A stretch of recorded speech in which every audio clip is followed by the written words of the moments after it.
രാവിലെ എണീറ്റ പാടെ തന്നെ സിംബേനെ പോയി നോക്കിയപ്പോൾ സിംബേൻ്റെ കൈയാണെങ്കിൽ ആകെ നീര് വെച്ചിട്ട് തൊടാൻ പോലും സമ്മതിക്കാതെ അത്ര പെയിൻഫുള്ളായിരുന്നു. റൈറ്റ് ലെഗിൻ്റെ ജോയിൻറ്റിൻ്റെ ഏരിയയിൽ നല്ല നീര് വെച്ചിട്ടുണ്ടായിരുന്നു. നോർമലി സിംബയ്ക്ക് കുറച്ച് പെയിനൊക്കെ ആണെങ്കിൽ അവനത് ഒന്നും കാണിക്കാറില്ല. പക്ഷെ ഇത് അവന് നടക്കാൻ പോലും പറ്റാത്ത അത്ര രീതി കൈ ഫുൾ ടൈം പൊക്കി വെച്ചിട്ട്. സാധാരണ നഖം വെട്ടാൻ നേരത്തെ യുദ്ധം ഉണ്ടാക്കുന്ന ആളാണ് ഈ മിണ്ടാതെ കിടക്കുന്നത്. പിന്നെ ഒന്നും നോക്കിയില്ല, നേരെ ഹോസ്പിറ്റലിലേക്ക് പോകുന്ന വഴിക്കാണെങ്കിൽ പിള്ളേരെ ഗ്രൗണ്ടിലും തട്ടി. അവിടെ എത്തിയപ്പോഴാണ് അവിടെ കൊക്കോ സ്റ്റേറ്റ് ടൂർണമെൻറ്റ് നടക്കുന്നുണ്ട്. അപ്പോൾ കുറച്ച് നേരം കളിയും കണ്ട് അവിടെ വന്നു. അപ്പോഴത്തേക്ക് നമ്മുടെ അബി വന്നു. അപ്പോൾ അബീനെയും കൂട്ടിയിട്ട് നേരെ നമ്മൾ പോയത് ബെല്ലേനെ കൂട്ടാൻ വേണ്ടിയിട്ടാണ്. എന്താണെന്ന് വെച്ചാൽ ബെല്ലയ്ക്ക് വാക്സിനേഷൻ അടിക്കാണ്ട് നേരെ നമ്മൾ ബെല്ലേനെ പെട്ടിയിലാക്കി.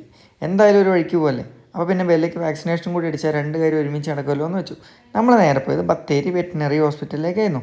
ചെന്ന പാടത്തിന് ടോക്കൺ എടുത്തിട്ട് കുറച്ച് നേരം അവിടെ വെയിറ്റ് ചെയ്തു. സിംബേൻ്റെ കൈ ഡോക്ടർ നോക്കിയിട്ട് എന്താ പറഞ്ഞു വെച്ചാൽ നല്ല നീരുണ്ട്, ഉള്ളിൽ ഫ്രാക്ചർ ഉണ്ടാവാനുള്ള ചാൻസ് ഉണ്ടെന്ന്. ആ ഫ്രാക്ചർ ഉണ്ടെങ്കിൽ നമ്മൾ വൈത്തിരി ഹോസ്പിറ്റലിൽ കൊണ്ടുപോയിട്ട് സ്കാൻ ചെയ്യിക്കണം എന്ന് പറഞ്ഞു. അപ്പോൾ തൽക്കാലത്തേക്ക് നീര് കുറയാനുള്ള ഇഞ്ചക്ഷൻ അടിച്ചിട്ടുണ്ട്.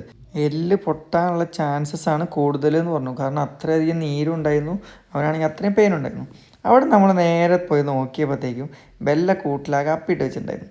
പിന്നെ നമ്മൾ എന്ത് ചെയ്തു, നേരെ കൂട് കഴുകി സെറ്റാക്കി വൃത്തിയാക്കി. പിന്നെ കുറച്ച് നേരം നമ്മൾ ബെല്ലേൻ്റെ കൂടെ കളിച്ചു. ബെല്ലയ്ക്ക് വേണ്ടി എൻ്റർടൈൻമെൻ്റ് ഒക്കെ കുറച്ച് നേരം കളിച്ചതിന് ശേഷം നേരെ നമ്മൾ വീട്ടിൽ പോയിട്ട് ബെല്ലേനെ ഫസ്റ്റ് തന്നെ കുളിപ്പിച്ച് ഫ്രഷ് ആക്കി. സിംബേനെ ഹോസ്പിറ്റലിൽ കൊണ്ടുപോയിട്ടുള്ള കാര്യങ്ങൾ നമ്മൾ അടുത്ത വീഡിയോയിൽ പറയുന്നതായിരിക്കും.